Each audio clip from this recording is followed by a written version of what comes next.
Hello, everybody. Welcome back to the Bitter Rivals podcast. What episode is this? This is 71? 71. 71 on November 13th of 2022. It is obviously Sunday. Leafs won last night against Vancouver Canucks after a beautiful ceremony for Leafs legend Borje Salming, which we'll talk about a little bit later. But yeah, it was a big win to get. Classy gesture by Sheldon Keefe starting all 6 Swedes that we have on the roster in that game. So it was Nylander centering Yarncroc and Engvall up front with Liljegren. I didn't know Engvall was Swedish, by the way. Yeah, yeah. I always thought he was like I thought he was like from France for some reason for the longest time. But yeah, he's Swedish. And then Liljegren, Sandin on defense, and Källgren and net. So those are the 6 Swedish players on the roster, and that's who played. A lot of people before the game yesterday were criticizing Keefe's decision to have Källgren go on the second night of back-to-backs because he did play the first game as well, and he is the first goalie in the NHL to do that this year, is play back-to-back games, which I thought was kind of interesting. 2 wins though? No, they lost the first one to Pittsburgh. We lost 4-2. He honestly didn't play too bad. There was maybe one goal that you'd like him to have, and he was pretty down on himself about that one goal. And last night I thought he played quite well as well. And once he needed to shut it down and the Leafs started actually playing in front of him, he shut it down.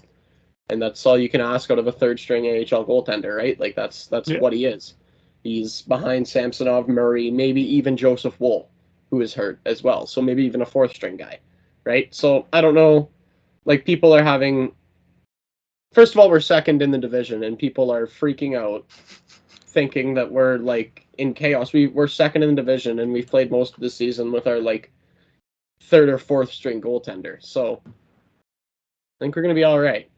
The thing that is very concerning in Toronto right now, to be honest with you, is the fact that Matthews is nothing 5-on-5, and I don't really like.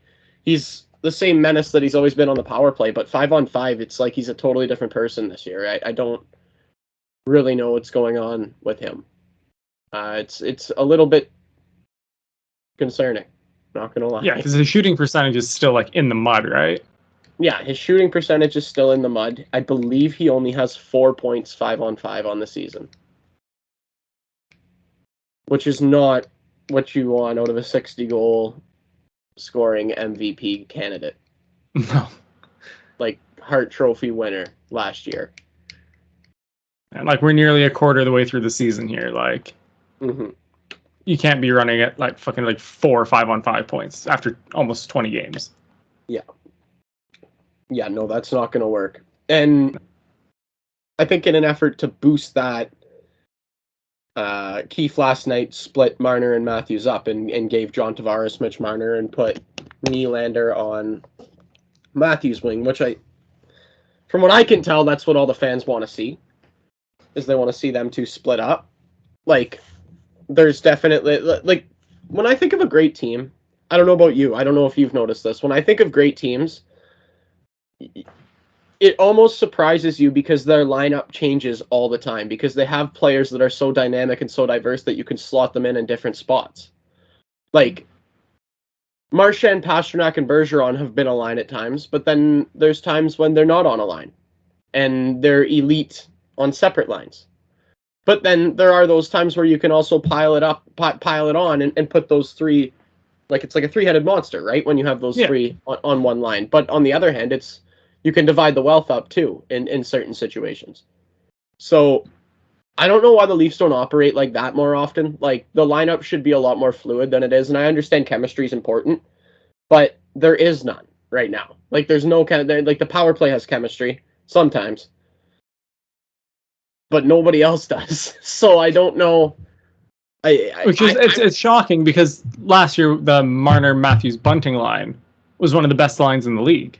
Well, the thing I think is, to be completely honest with you, is Bunting has been terrible. Like, and that's a big part of the reason that line hasn't been succeeding.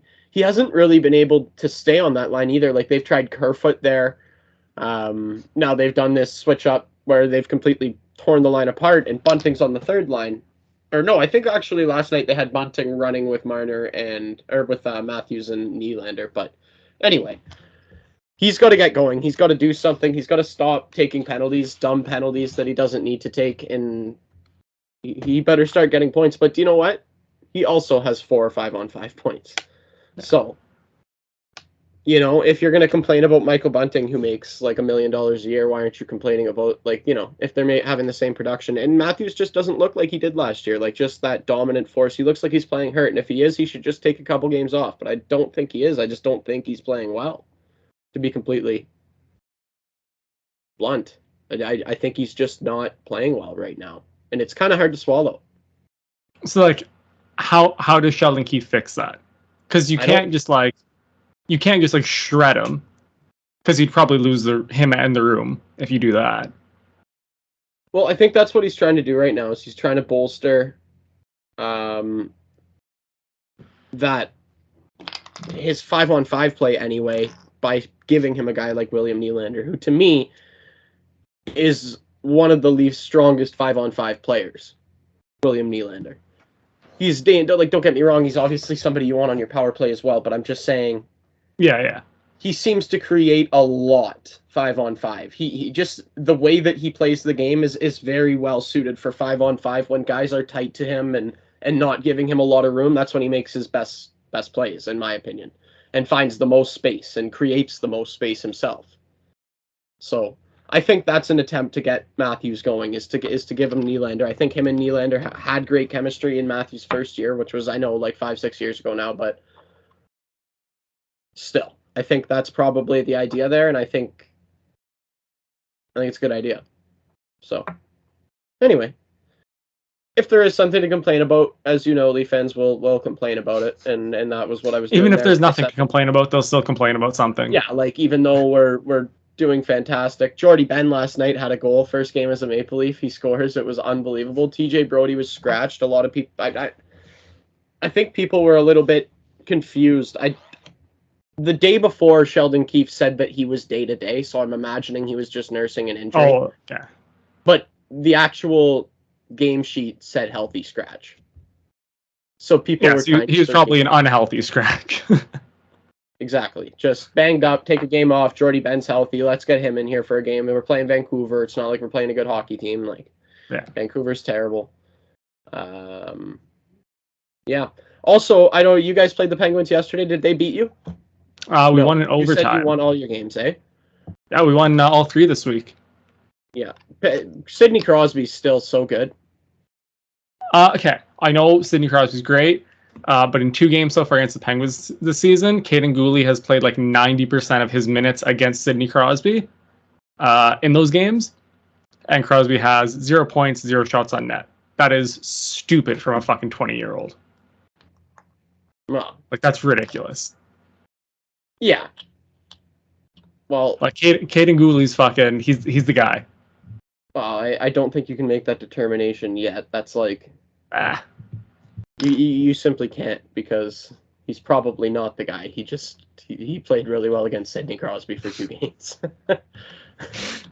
At one point, Justin Holl was the only guy in the world who could lock down Connor McDavid. What is that? Oh yeah, you got a point there. You definitely got a point there. Yeah, I do.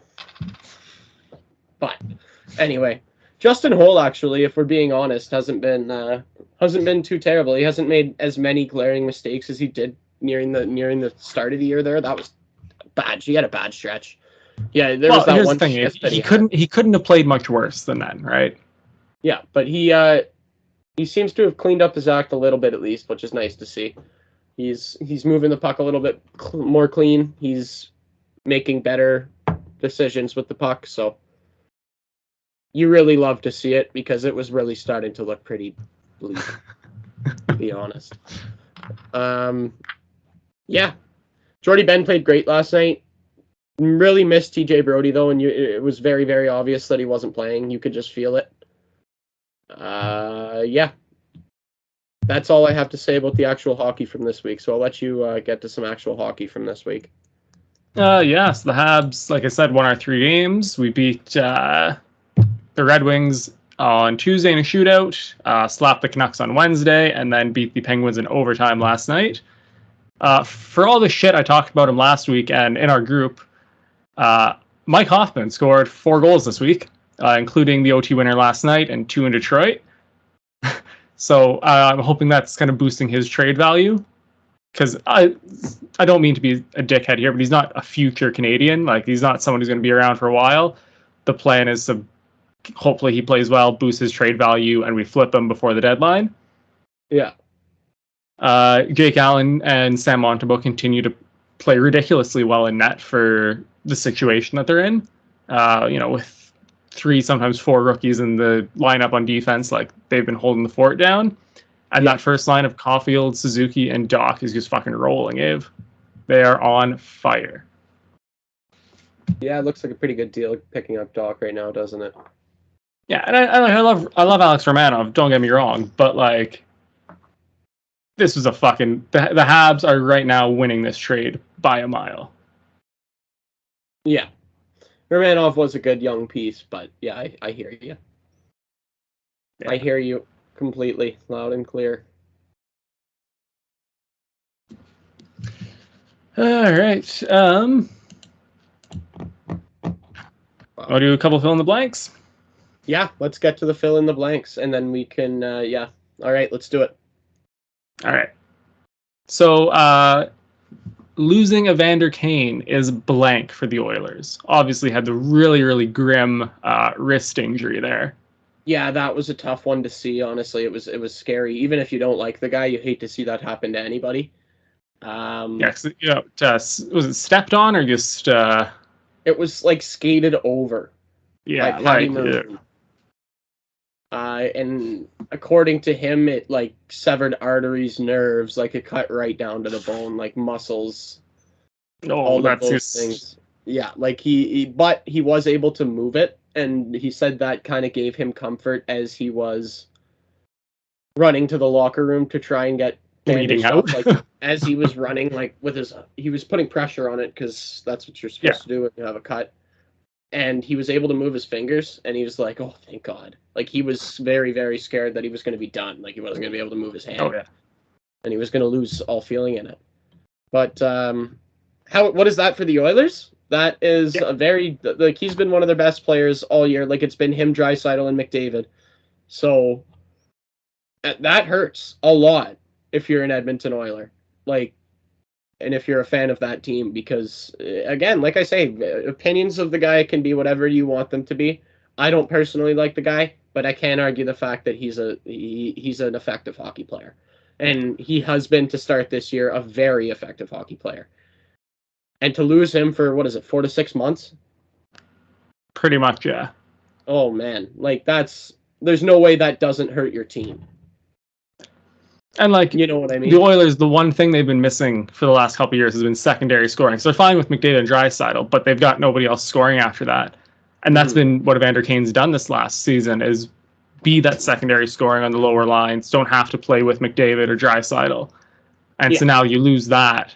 I'm like, fuck. Yeah, you hate to see it. You truly hate to see it. All right. Last fill in the blank here. Borje Salming is a top blank leaf of all time.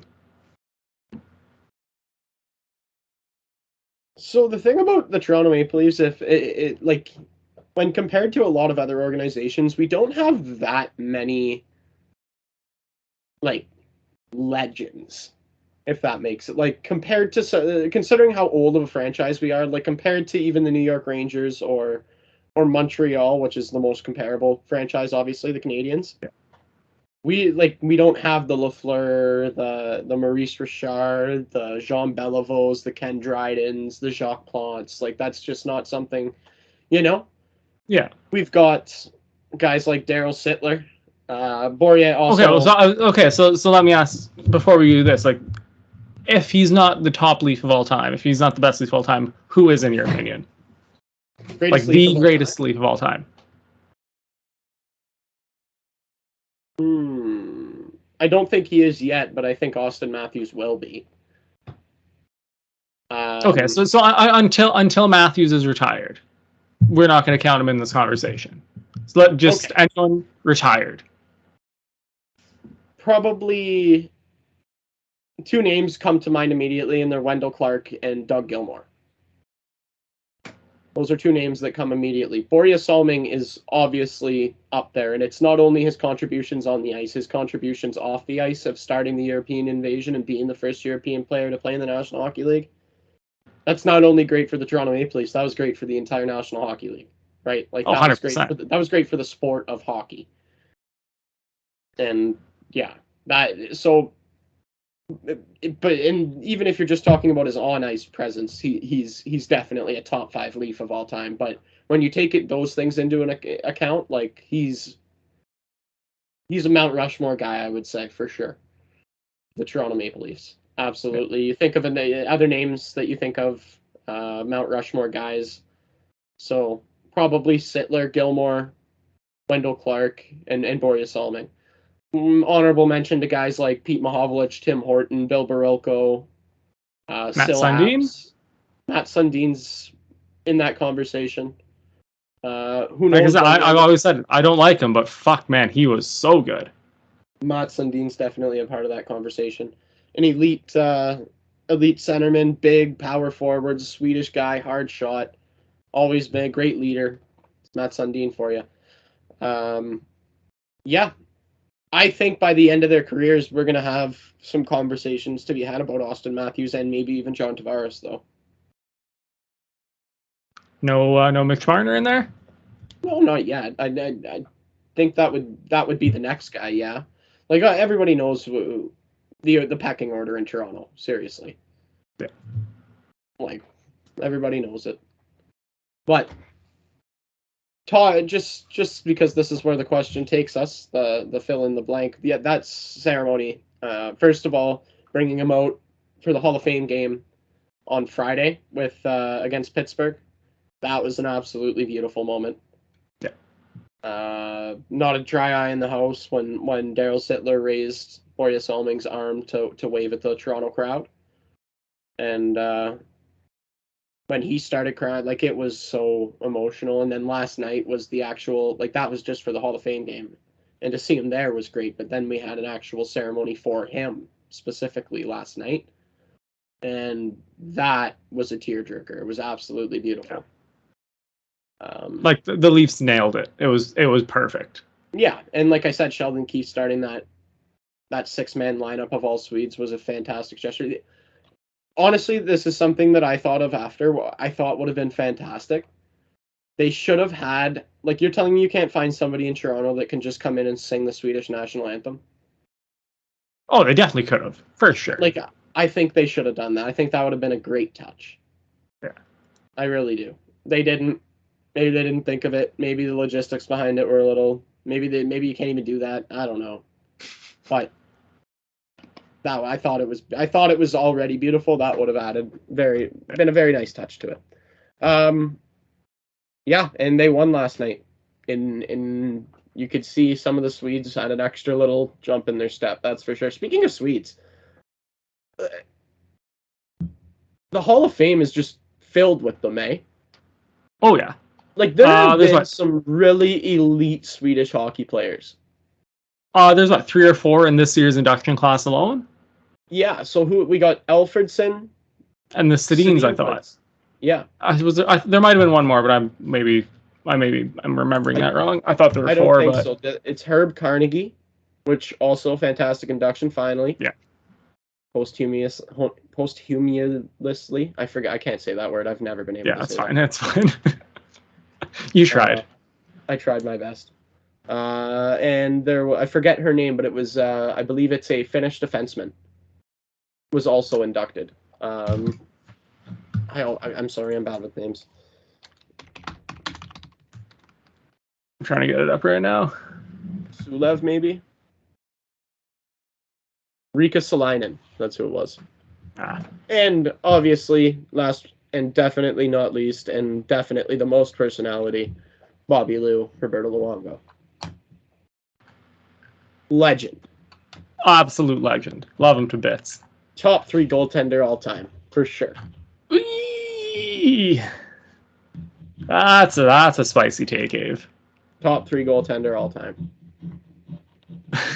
That's the fill. Okay, fill in the blank. Roberto Luongo is a top blank goaltender of all time.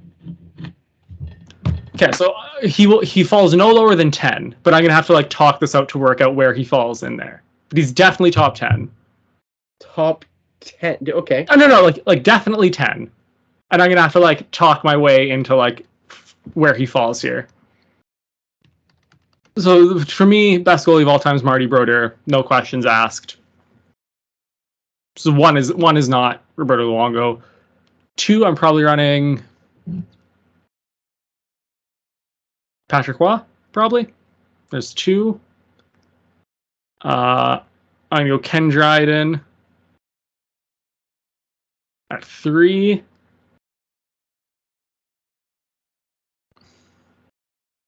Jacques Plante at 4. Henrik Lundqvist at 5.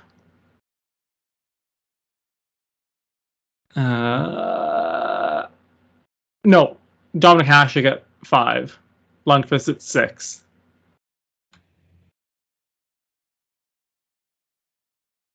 Yeah, I think I'm gonna put Roberto Luongo 7 all time. So there's 3 goaltenders that have played over 1,000 games in the National Hockey League. It's Brodeur, Waugh, Luongo. Carey Price at 7, 4. Luongo at 8. Okay, that's again not true. Wins, he is top 4 in wins. He is Who's above him?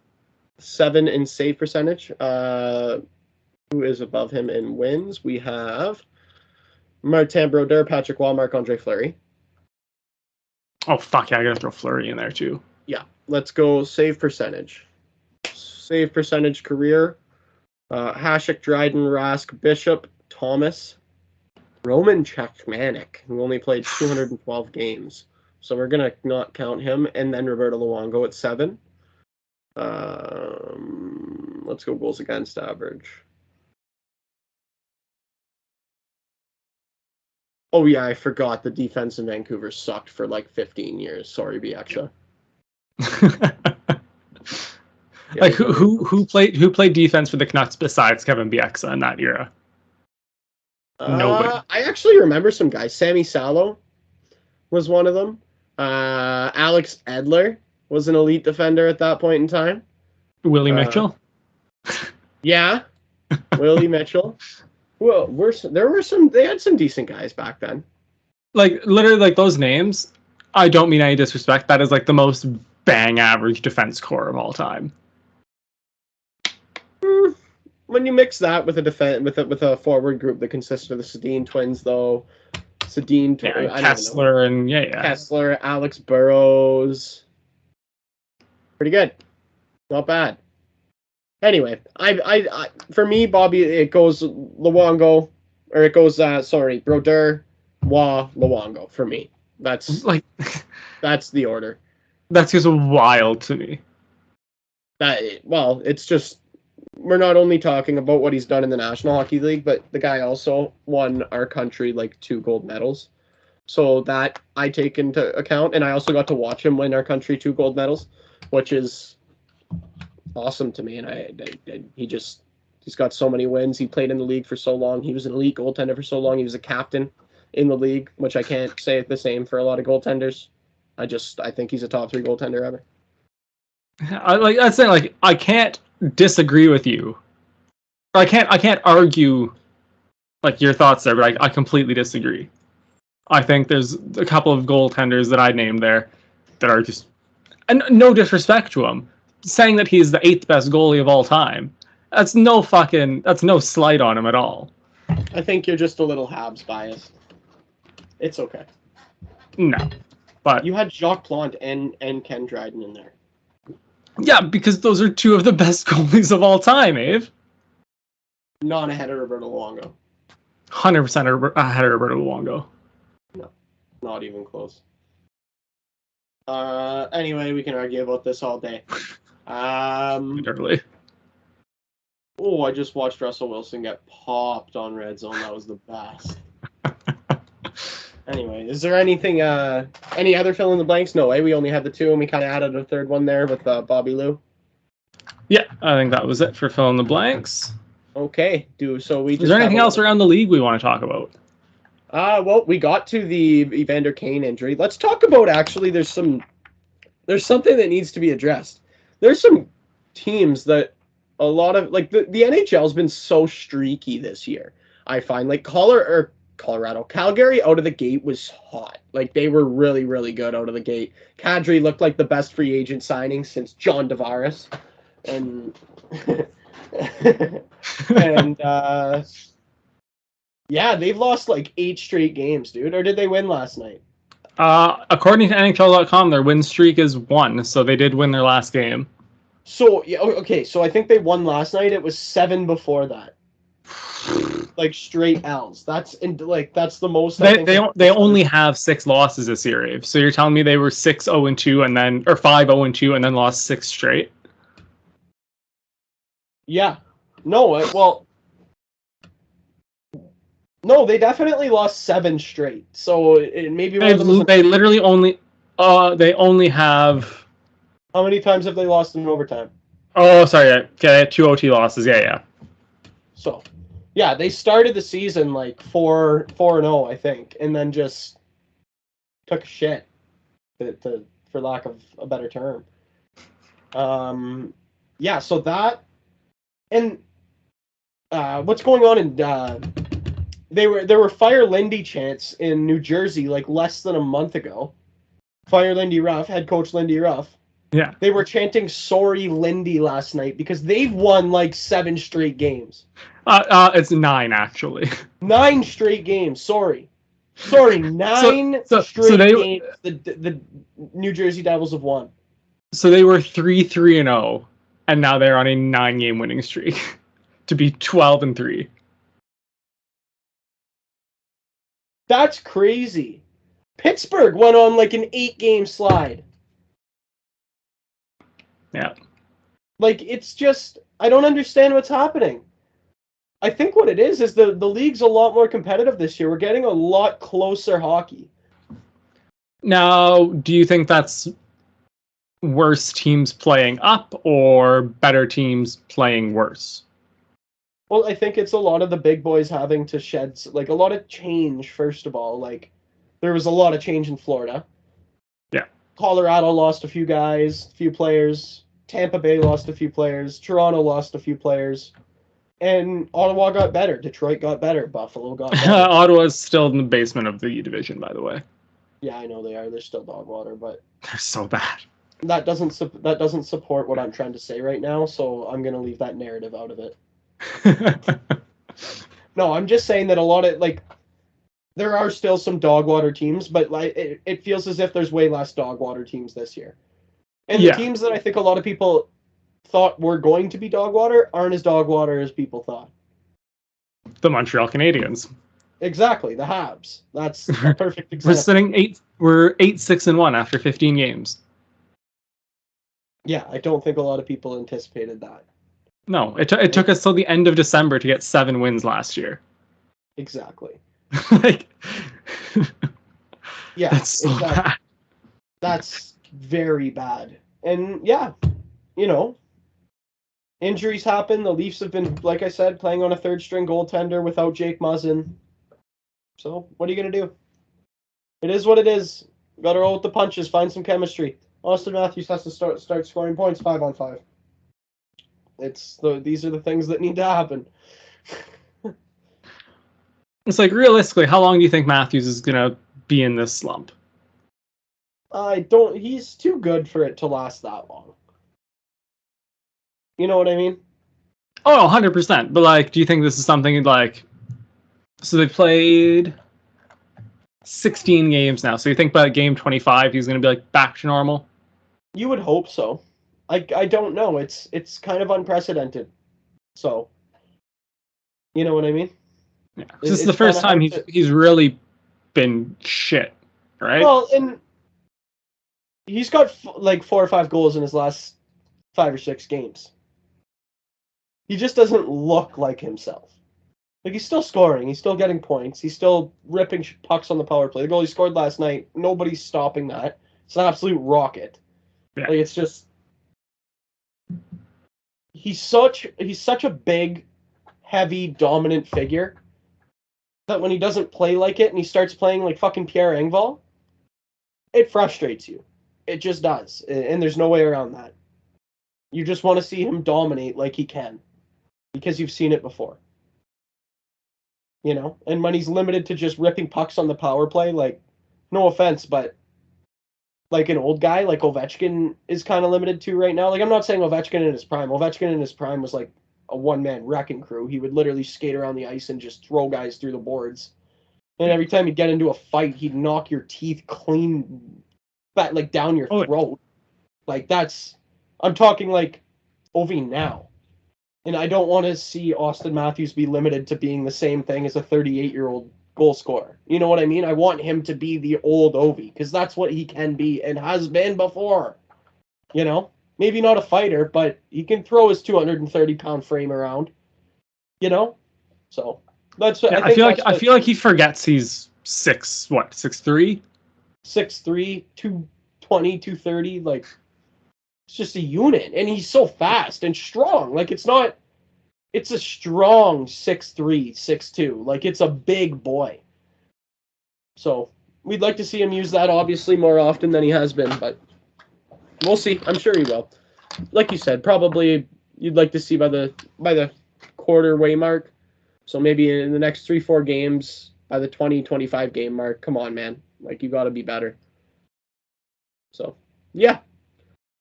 Is that it for hockey? Should we get to the Bitter Rivals Fantasy League? We do need to go back to Boston briefly. Oh. Yeah. I feel like we should. Yeah. So the Bruins have unofficially renounced Mitchell Miller. Well, they severed ties with him, even though they're still contractually obligated to pay him. There's no way for them to really get rid of his contract, because, to be honest with you, nothing changed between the time that they signed him and the time that they wanted to release him. So there's no grounds for releasing him. Yeah. Yeah. And if they did try to do anything, the PA would have to file a grievance, represent him and fight for him, and it'd be a shit show. Yeah. But yeah. So it took them a couple days, and fracturing their fan base and their locker room and like their reputation, but they finally did the right thing. Finally.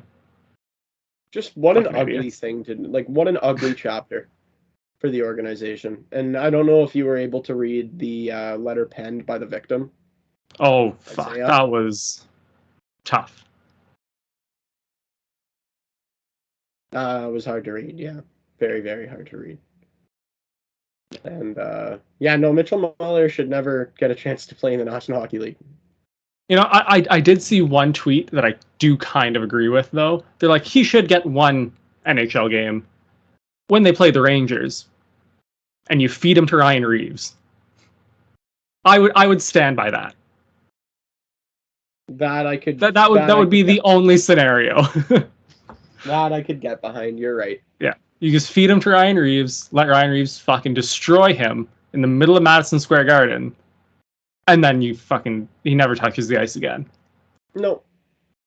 I like that. No, I could allow that.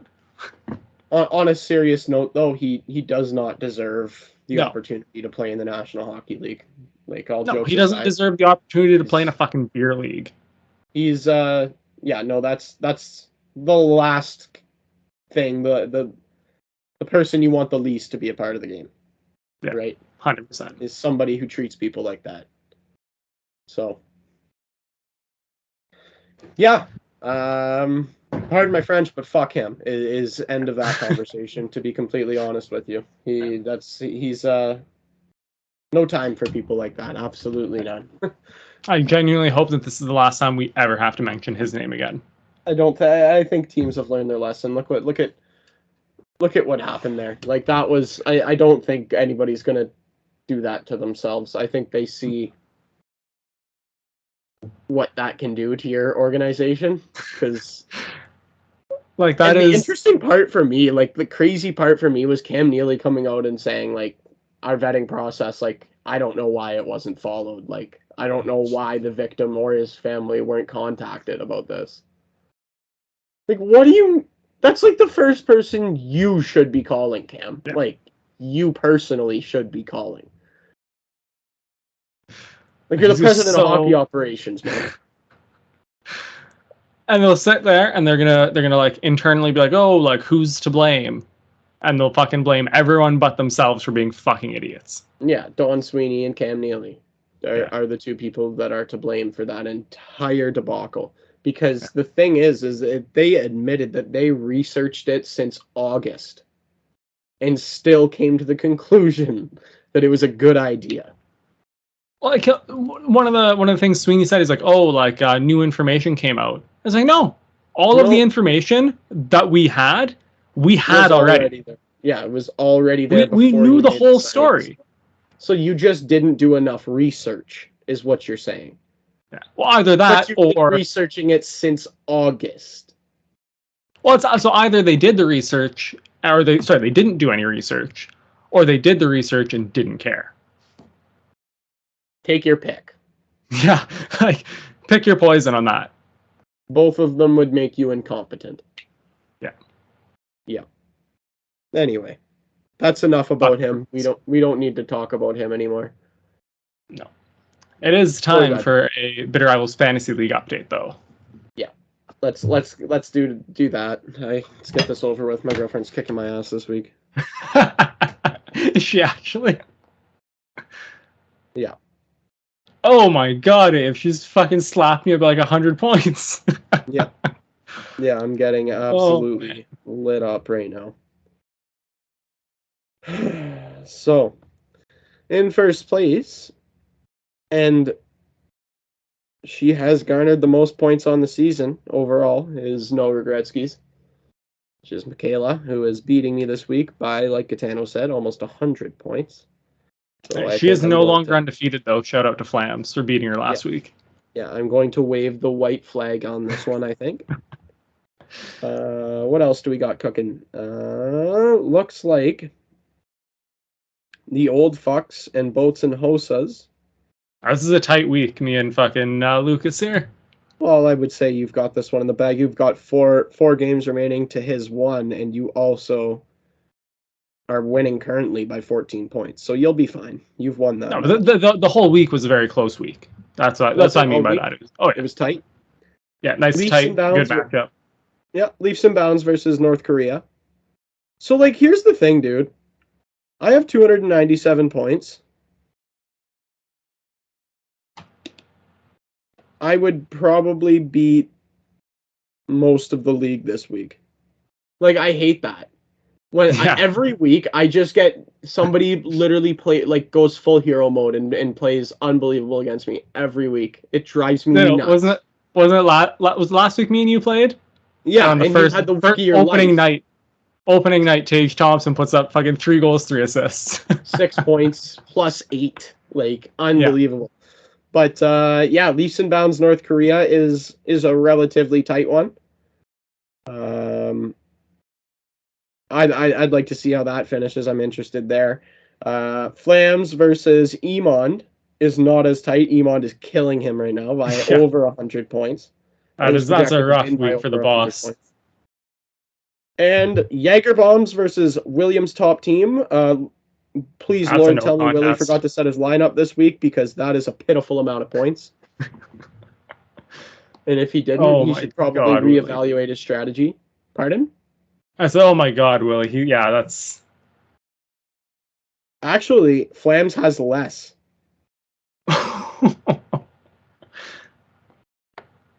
Willie's got 222, Flams has 198. That is unfortunate.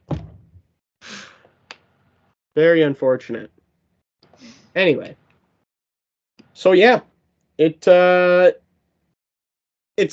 to be another fun Sunday here to see how things can wrap up for a few of these matchups, for sure. Next week, we got week 6. It is, I am playing Emond, Michaela versus Catano. Oh, fuck, that's a tough matchup. I don't like that. Yeah. We got Jaeger Bombs versus North Korea. We have the old Fox versus Williams tip-top team. And Leafs and Bounds versus SSM versus Flams. Yeah. So we'll see what happens. Things are starting to spread out a little bit when it comes to the standings. I'm sitting in a tie for last place, so I'm not very enthusiastic on this topic. I don't know if you can. Yeah, I've been picking up on it a little. Pick up on that, but yeah, a rough start. First 4 or 5 weeks here. Yeah, I'm starting to get a little bit frustrated. I have more points than 3 of the people ahead of me, so that's very annoying. And that just kind of speaks to the fact that I've been getting like people having their game of the year when they play me. So it is what it is. Anyway, I think that's all I have for today's episode. Katana, would you like to make any late additions? No, I was just going to ask you what the Leafs have coming up this week. Coming up this week, I know we play the Pittsburgh Penguins tomorrow. Let me see what else is coming up. Pittsburgh Penguins tomorrow, Devils on Thursday, and I'm assuming a Saturday night game. Yes, sir, versus the Buffalo Sabres. All 7 o'clockers. So the Habs have the Devils at home on Tuesday. We're in Columbus on Thursday, and then back at home against the Flyers on Saturday. Nice.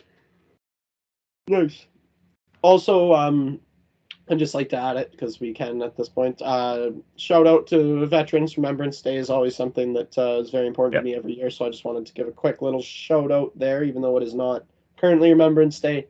We obviously didn't have an episode on Remembrance Day, so now is the time to mention it. Okay, wonderful. Anything else, Katana? I think that is it. Okay. As always, thank you for listening. This has been episode 71 of the Better Rivals podcast. Thank you to the Game Entertainment and Media. Congratulations to Gaetano on recording his first episode of Full Time. And we will talk to you next week. That's it for this week. Episode 72 will come live to you Sunday the 20th. Talk to you then.